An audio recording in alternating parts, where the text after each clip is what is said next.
Gareen kubbaa miilaa Afgaanistaan yeroo dheeraa booda waggoota dheeraa booda tokkummaa'uudhaan shaakalatti deebi'eera. Gareen kun biyyoota addunyaa garaagaraa keessadha kan inni jiraatu. Amma garuu biyyoota addunyaa adda addaa kiiloomeetira 1,300 walirraa fagaaturraa wal barbaaduudhaan tokkummaa isaanii cimsanii gara Niwuziilaanditti imalanii jiru. Niwuziilaand Ookland keessatti garee Cook Island jedhamu waliin wayita tapha isaanii jalqabaa taphatan miira addaatu ture. Seenaa kanaan dura dabarsanis yaadatanii gammachuuf imimmaaniin gara dirree kubbaa miilaa wayita seenan mul'atu. Bakka uffannaa iddootti uffata jijjiirratan irraa haga dirree kubbaa miilaa bakka itti shaakalanis haa ta'u bakka itti taphataniitti miira garagaraa keessa turan. Miira gammachuu, miira imimmaanii seenaa kanaan duraa yaadatanii jechuudha. Gareen kubbaa miilaa dubartootaa taphattoota 23 qabatee gara Niwuziilaand imale kun erga fiifaan ebla darbee yeroo jalqabaatiif gareen kun biyya isaanii bakka bu'uun dorgomuu akka danda'an iyyame yeroo duraatii fi shaakalatti kan deebi'e. Duraan gareen kun biyya isaa bakka bu'ee dorgommiiwwan idil addunyaa oloompikiis haa ta'u waancaa addunyaa irratti hirmaachuudhaaf mootummaa Afgaanistaan gaafata ture. Mootummaan Afgaanistaan yookiin immoo federeeshiniin kubbaa miilaa Afgaanistaan yeroo ammaa immoo Taalibaaniin durfama waan ta'eef Taalibaan hagayya bara 2021 irraa eegaleetii Afgaanistaaniin bulchaa kan jiru. Taalibaan gareen dubartoonni akka barataniis akka kubbaa miilaa taphatanis in iyyamu jedhee himatama. Kanarraa ka'uudhaan gareen kun akka taphatu in iyyamnee fi fiifaan garuu Taalibaan dhowwullee mootummaan Afgaanistaan gareen kun akka biyya bakka bu'ee taphatu dhowwullee isaan bakka bu'anii taphachuu danda'u jedhee iyyameera.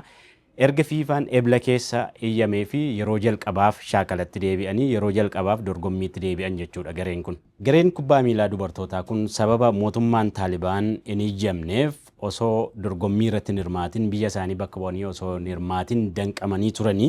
Fiifaan garuu amma gareen kun dorgommiiwwan idil addunyaa olompikii fi waancaa addunyaa dabalatee jechuudha hirmaachuu akka danda'an eeyyameera. Mootummaan Afgaanistaan kan Taalibaaniin durfamu dhimma kanarratti haga yoonaatti homaan jenne garuu daayirektarri ispoortii bulchiinsa Taalibaan fiifaan garee dubartootaa qofatu hin taane deeggaruu yoo barbaade damee ispoortii Afgaanistaan walumaa galatti deeggaruutu irra jiraata yaada jedhuudha kan inni dhiyeesse.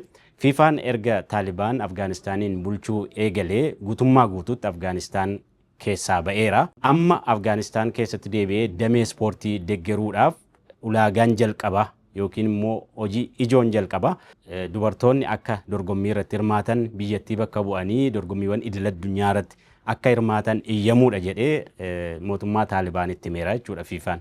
Gareen kubbaa miilaa biyyaalessaa dubartootaa yeroo jalqabaaf Afgaanistaan keessatti kan hundaa'e bara 2007 ture. Garuu numa hundaa'e malee ergasii hojiitti seenee cimee of jabeessee dorgommii keessan seennee dubartoonnis ergasii bahanii dorgommii idil addunyaa irratti hin hirmaanne sababa haala siyaasaa biyyattii keessa jiruun jechuudha. Gareen kun jalqabumayyuu kan hundaa'e dubartoota taphattoota biyyattii biyyoota addunyaa garaagaraa keessa jiranidha baqattootaan jechuudha. Ergasii gurmaa'ee hojiitti seenuu hin dandeenye yeroo dheeraa booda immoo dhiibbaa duula garaagaraa taasifameen gareen kun deebi'ee akka hundaa'uuf jechuudha. Dhiibbaa garaagaraa lammiilee Afgaanistaan biyyoota garaagaraa keessa jiraniin taasifameen garee tokkummaa dubartoota Afgaanistaan jedhamuun hundaa'e. Amma gareen kun gurmaa'ina kana jalatti gara shaakalaatti deebi'eera. Fiifaan iyyameera. Afgaanistaan yookiin mootummaan Taalibaan garuu hin iyyamne. Isaan garuu gara shaakalaatti deebi'aniiru.